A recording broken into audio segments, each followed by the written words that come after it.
विज्ञान एवं प्रौद्योगिकी।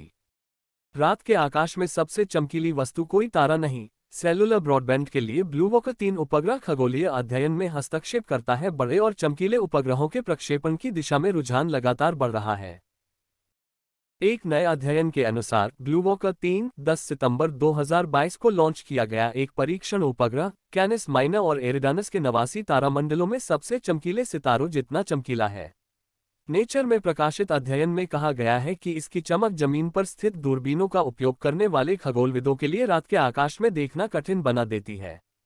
ब्लूवॉकर 3 का आकार 693 वर्ग फुट है।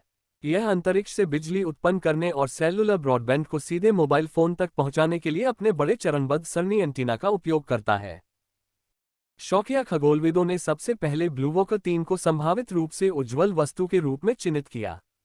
इसने हमें पर्यवेक्षकों के अपने अंतर्राष्ट्रीय नेटवर्क को उपग्रह को पकड़ने के लिए सचेत करने की अनुमति दी, जब वह अपने 64 वर्ग मीटर के चरणबद्ध सरणी एंटीना को खोल रहा था, जो सूर्य के प्रकाश को प्रतिबिंबित करता था, जिससे ये रात के आकाश में सबसे चमकदार वस्तुओं में से एक बन गया। सिगफ्राइड एगल से अर्बाना शैम्पेन में इलिनॉइस विश्वविद्यालय ने डाउन टू अर्थ को बताया। ब्लूवॉकर 3 जैसे उपग्रह रेडियो खगोल विज्ञान के लिए शोर का एक अतिरिक्त स्रोत भी प्रस्तुत कर सकते हैं। एगल दूरबीन के दृश्य क्षेत्र में चमकीले उपग्रहों की तुलना धूप के चश्मे के बिना सूर्य को घूरने से करता है। ईगल और चिली, संयुक्त राज्य अमेरिका, मैक्सिको, न्यूजीलैंड, नीदरलैंड और मोरक्को के पेशेवर खगोलविदों ने रेडियो खगोल विज्ञान पर चमक के प्रभाव का आकलन करने के लिए एक अंतर्राष्ट्रीय अवलोकन अभियान चलाया। 10 सितंबर 2022 को ब्लूवॉकर द्वारा अपना एंटीना तैनात करने से पहले किए गए अवलोकनों से पता चला कि यह उपग्रह विशेष रूप से उज्ज्वल होगा। एक टेलीस्कोपिक अवलोकन अभियान ने दृश्य अवलोकनों की पुष्टि की, जिससे पता चला कि उपग्रह की चमक लगभग जोड़ 6 से बढ़कर जोड़ 0.4 हो गई, जो क्रमशः प्रोसियोन और अचेना के समान चमकदार है, जो क्रमशः कैनिस माइनर और एरिडानस के 89 तारामंडलों में सबसे चमकीले तारे हैं। पेपर में कहा गया है कि तुलना के लिए 90 अंधेरे आकाश स्थल पर बिना सहायता वाली आंख जोड़ 6 परिमाण के तारे देखेगी। ऐसा आकार निश्चित रूप से मायने रखता है।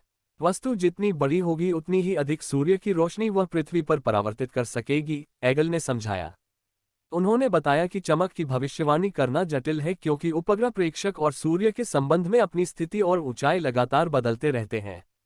उपग्रह में प्रयुक्त सामग्री भी जटिलताओं को बढ़ाती है।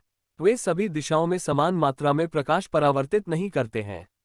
एरोस्पेस उद्योग, नीति निर्माताओं और खगोलविदों द्वारा किए गए कई प्रयासों के बावजूद रेडियो खगोल विज्ञान पर उपग्रहों के प्रभाव को कम करना सफल नहीं रहा है। स्पेस एक्स अब तक लगभग 5000 स्टारलिंक उपग्रह लॉन्च कर चुका है। 5 अक्टूबर को 22 और फ्लोरिडा से निचली पृथ्वी की कक्षा में उड़ान भरेंगे।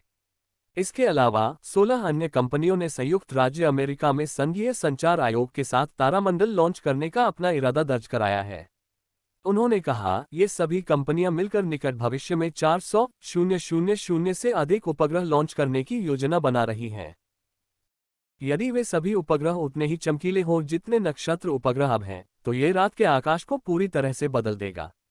इससे खगोलीय अवलोकन बहुत मुश्किल हो जाएगा, खासकर रात की शुरुआत और अंत के दौरान, जब उपग्रहों द्वारा सूर्य के प्रकाश को प्रतिबिंबित करने की सबसे अधिक संभावना होती है, उन्होंने बताया। अखबार ने चेतावनी दी कि बड़े और चमकीले उपग्रहों के प्रक्षेपण की प्रवृत्ति लगातार बढ़ रही है। शोधकर्ता और स्पेसएक्स जैसे नक्षत्र संचालक ये पता लगाने के लिए मिलकर काम करते हैं कि उनके उपग्रह वास्तव में सूर्य के प्रकाश को कैसे प्रतिबिंबित करते हैं। जितना बेहतर हम समझेंगे कि यह कैसे काम करता है, उतनी ही अधिक व्यावहारिक शमन रणनीतियां हम लेकर आ सकते हैं, उन्होंने कहा। स्रोत: DT